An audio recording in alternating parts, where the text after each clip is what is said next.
Hey everyone, welcome to another episode of our Secure Dental podcast. And today we have a very special treat here. And we have Dr. Tarek Aly. He is a periodontist or was a periodontist. And currently he is owner and co-founder of several dental organizations. So without me stealing any of the thunder from him, I will let him introduce and give a brief background about where he came from, what is he doing, and the whole nine yard in between. So Dr. Ali, go ahead. The floor is yours.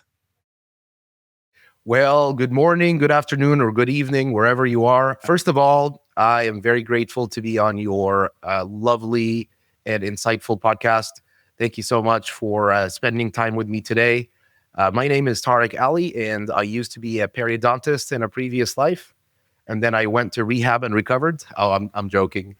I enjoyed the dental world. It started with my parents wanting me to be a doctor like them. And if you know anything about Egyptian parents, you don't negotiate with them. They say you got to be a doctor, and you say, "Aye, aye, Captain. I will be a doctor." And then later, I really fell in love with the profession. It's such an amazing profession. You make a difference in people's lives every day. I wasn't a big fan of the clinical world. I was more in love with the marriage between the business and the clinical, how to make an impact in so many people's lives and not just the patients you see every day. So I started building and buying dental practices. I co-own about 94 dental offices between multiple DSOs, built and bought multiple practices over the years. I'm also a coach, and I'm very involved in the DSO space. You'll see some of my work out there, and I'm very grateful to be here with you guys.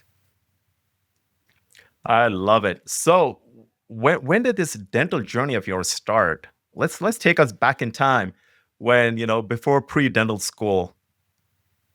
Yeah, so it started actually in Egypt. I grew up in Egypt, Nice. and I went to dental school in Egypt, and I realized how much of a difference we actually do as dentists in people's lives. It's not just a healthy smile.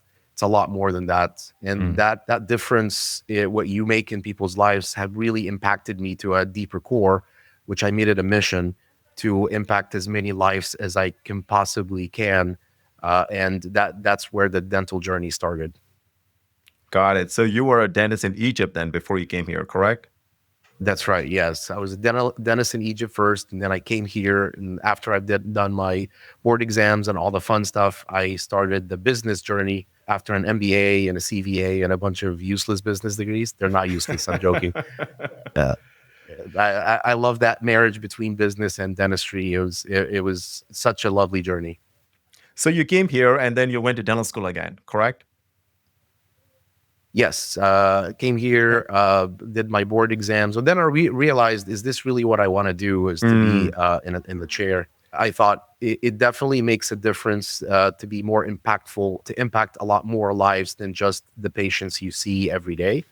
As a dentist, you can impact 10 to 20 to 50 patients a day, but as scaling up your business and scaling up your dental practice or practices, you can impact 200, 500, 2,000 patients a day. Love it. Love it. So from dental school, you became a periodontist. And then from there, what made you decide at that time that, hey, you want to get an MBA done and then you want to do the business side of dentistry? How long into the clinical world, like you would say roughly about what, a few years, a decade? Yeah, about 4 or 5 years is when I realized that we are lacking so much in entrepreneurship coming out of dental school. Oh, They teach you yes. how to be an amazing clinician, but you really don't know how to run a business. You don't know how to read a P&L. You don't know how to do marketing. You don't know how to actually be a leader in your organization. In dental school, you're working solo, impacting that specific patient, but you don't know how to work with assistants. You don't know how to work with front office. You don't know how insurances work. You don't know the holistic approach. So I Right. realized that there's so much to learn, and we only know a slither of it. So is that why you went and did your MBA after you became a dentist, or was it you done it before? Yes, that's the reason. I was always a big fan of business and understanding the bigger Right. picture. But then I realized that we are so defective in the business world, in the dental community. Oh, okay. And that's when I thought, hey, what about an MBA? I love it. I love it. So tell me something real quick here. You said something about scaling, right? And we're going to fast forward into a little bit about the current situation. Why scale? I mean, like one of the aspects you said that yes, you want to affect patients' lives, right? But you got to have a bigger why of taking up so much challenges and so many of those, entrepreneurial sleepless nights. Why scale, in your opinion? So scaling, there's a lot more aspects to providing quality of care. Mm, When you are in your practice seeing patients every day, I can guarantee you that the patients have different experiences, different times of the day, and different days of the week. Not every patient that walks in your door has the same exact experience. A Monday morning patient could have a different experience than the Friday afternoon patient. And that comes because of a lot of other factors like your moods, your front office person's mood, your dental assistant had a fight this morning with their spouse, so their patient experience is different. So, how to create consistent patient experience on a scale for every single patient? You treat every patient like they're president of this country. You treat every love it. single patient like your parents or your family members that are coming, and you want them to feel proud of you, the work that you're doing. So you treat every patient like extreme VIP. How to create that experience on a bigger version Right. for every patient? That's what scaling is about. And what is a mindset behind it? Like when you are doing something like that, the task is so big at hand that it really becomes almost people think in their minds like, hey, it's so impossible. I can do it in a single practice, but how do I replicate into 94 practices? It's definitely hard. I'm sure you've heard the term standard of care. Well, big newsflash: standard of care is never standard. There's always these discrepancies. Do you know that 150,000 Americans die each year in surgeries? And do you know that 75,000 of them, 50% of them, die because of avoidable human errors? Things like someone didn't wash their hands properly, or they brought the wrong blood type, or they didn't do an allergy test before. So we think we do the same. That's why we have checklists and systems and processes, Okay. and that's why industries like aviation and construction have a very, very high accuracy rate because they have standardization. So it is hard, but it's doable. We can learn from other industries. And I can guarantee you today, if you do mystery shopping and go to any dental office, not just one location or 5 or 15 or 20, even in just one small practice, standard of Mm. care is not standard. And we have to work constantly, day in, day out, to standardize that care. You said you're a pilot too, right?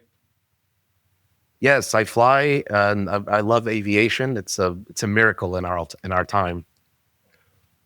Who would know better than you what a checklist would be, correct? I love checklists. I have checklists for everything. Yes. No, I love it. I love it. So in terms of mindset, now I want to get a little bit deeper in your head. When you're managing these practices, number one, like a lot of people ask is, when they're coming out of dental school, they're like, hey, I want to open up a DSO. And I want to do like how the DSOs are doing. I want to own multiple practices. What's your experience and your take for guys like these that, who just want to rush out of school and just get into dentistry and not having anything in terms of business, right? And they just want to open up practices. What is a mindset behind you that what you did in your experience and what would you tell for a younger generation that wants to come out and do the same thing? Well, first of all, we have to celebrate that ambition. A Okay. lot of times I see leaders in the community putting down these thoughts and saying, hey, you can't do it, or it's hard, or it's doable. The Hmm. ambition is admirable. Let's keep that fire going. Love it. First step is the mindset. Then, second is it's okay to realize that we are defective. A lot of times I look in the mirror and I say, you suck. And it's okay to suck. It's fine. We don't have to know everything. We definitely don't know everything. And it's okay to suck. But what's not okay It's to keep sucking and to not improve, right? So Mm, step one, the mindset, let's have that ambitious, optimistic, I can do attitude. Step two is it's okay to realize we are defective. There are so many things we don't know that we need to know. And then let's say you want to start a DSO or you want to start a business. The first ever step you need to do is the mission, the strategy, the mission, vision, core values, objectives, and goals. That's the first step. Why love do it. you want to do this? How are you going to do this? What's your core values? What are your objectives?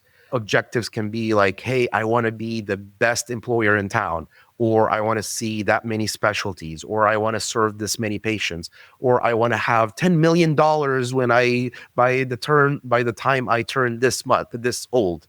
So let's set this clear. And I know it sounds cliche and everybody talks about, oh, you got to have your mission. It is very essential and a key component. Step one, mission, vision, core values, objectives, and goals. Step two, well, you got to have the know how to do that, right?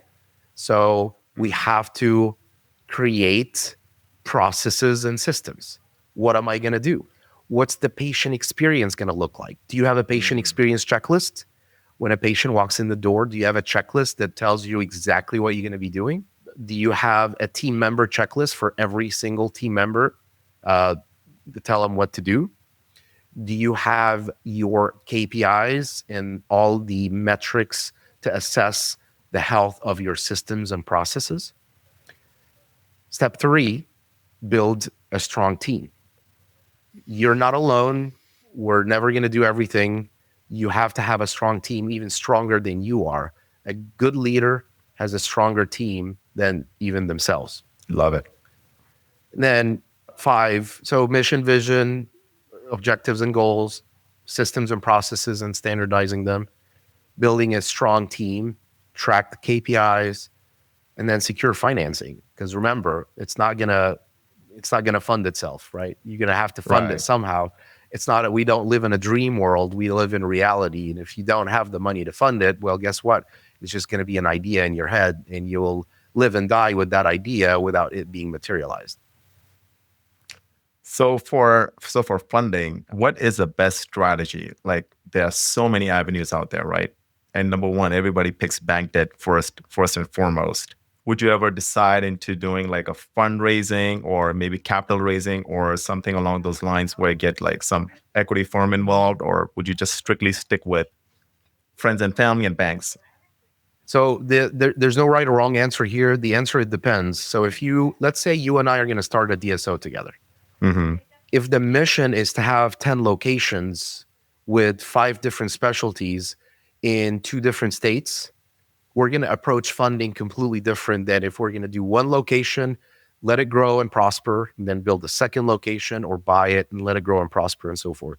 You can do self funding, you could do bank funding, you can do private equity. All that depends on the mission. For first timers, those who are starting fresh, work for a few years as an associate, build some cash reserves, learn the know how, work on your mission and all the systems and KPIs. And then you can go to the bank and they will gladly lend you based on your debt to income Mm. ratio and all that fun stuff, your covenants. How is one practice versus like having a mindset of opening up multiple practices and why different? Yeah, so it has to do with your mission. So for me, for example, I wanted to have the highest amount of impact on so many communities in the lowest possible time. I've realized in some cases we had patients that didn't even have shoes and they barely had enough means to come to the practice. And in other cases, they were in high end communities where they can afford all the treatment. So Mm. I realized that if I'm going to make an impact, I really needed the scale or the volume. That was my mission. The mission is let's impact as many people as we possibly can. Others are different. Some of my friends are more on the higher end stuff. They want to do the big cases, the implants and all that. Some are more of the transformational thing. I want to take patients from zero to hero. So it depends. For scale, to answer your question, I think the most important piece here is once you define the mission and how you're going to do this, how are you going to fund it makes a big difference. So now you may need to go to a private lending, finding a private equity group or whatever it is, private money, because they will be less inclined to be sticklers with your covenants and more believing in your mission. It's kind of Selling like a dream, investing. kind of, right? That's right. Yes. They believe in your dream. So they would be more inclined to take the risk with you. Love it. So as we start our journey, we are first entrepreneurs. We put everything on a line. We spend our last dollar, right? We have those sleepless nights. Then we transition to becoming an operator where we are the ones who's treating patients clinically. And we are on the chair. If we're not on the chair, we are not making any cash flow. And then from there, I kind of think about it this way. Like from there, then you would transition to becoming owners, where now we have associates working and then we become owners, right? And from there, I think another transition after that would be becoming investors and being completely out of it. So, with your expertise, is there like a goal or a timeline where one needs to proceed in order to scale? Because many of our dentists, we get stuck into the operational area and we never seem to get out of it, right? And we are always trying to micromanage every single thing. So, in order for us to scale, there's no way we can be on the chair and managing and doing the whole thing. How would you differentiate that, and how would you set it aside, like with people and processes? What would you do? Yeah. So, going back to the mission, if my mission is to actually get off the chair and be Hmm. a CEO of the DSO, then there's a path to that. And that path, believe it or not, is well defined. We just have obstacles towards it, but it's well defined. Let's say my mission is to have 5 locations within a 2 hour radius to serve 3 different specialties, certain patient demographic, certain PPO to cash mix. I have it clear in my head. First, I work as a dentist.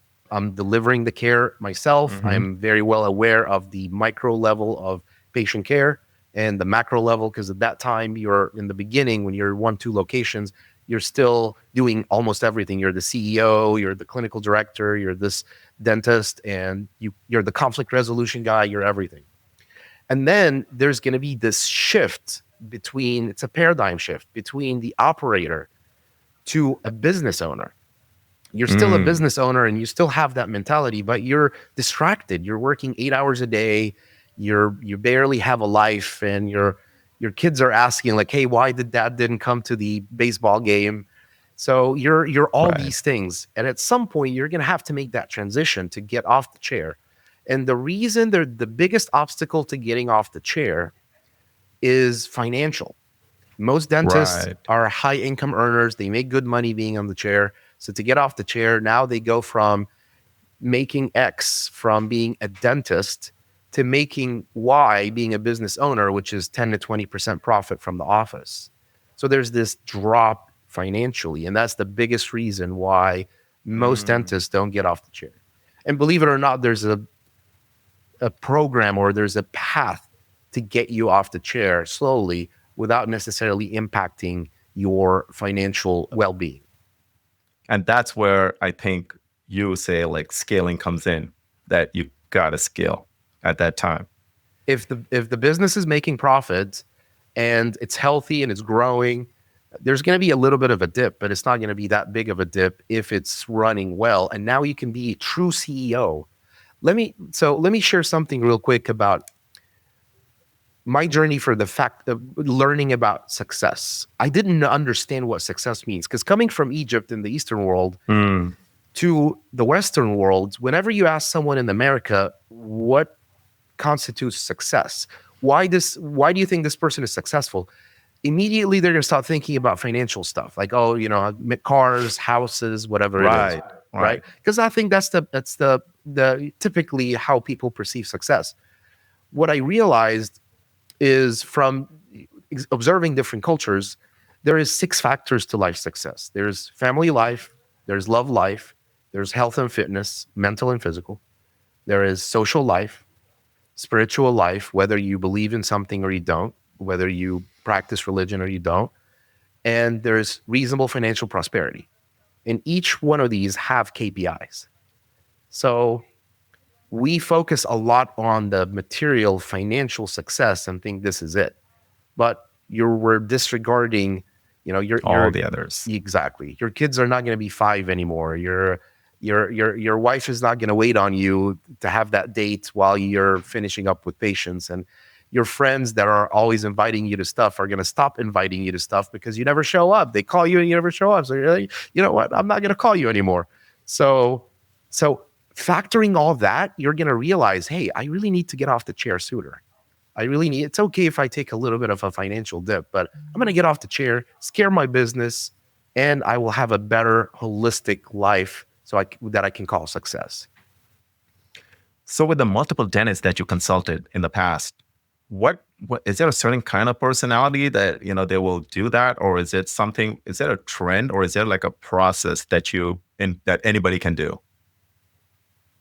What I noticed, those who are clear on the mission and Mm, have the willingness to pursue it are the ones typically that reach that goal easier. So studies have shown that those who have a goal tend to get closer to it than those who don't. So let's say someone wants to lose weight or want to run a marathon or whatever it is, those who have the goal set are closer to achieving it than others. so when somebody's starting off, should they always have like a location number in mind, or like an EBITDA number in mind, or like a revenue number in mind, or should they just start and see where it goes? What would be your take on it? Absolutely. It costs nothing to dream. It costs nothing to put a goal sheet together. It costs nothing to do a vision board. You can laugh at it in the beginning when you're like, oh no, I just graduated. How in the world am I going to have 10 locations? Yes, you can make fun of it. You can laugh at it, but that goal sheet you're going to look at 5 years from now and say, I am so glad I did this.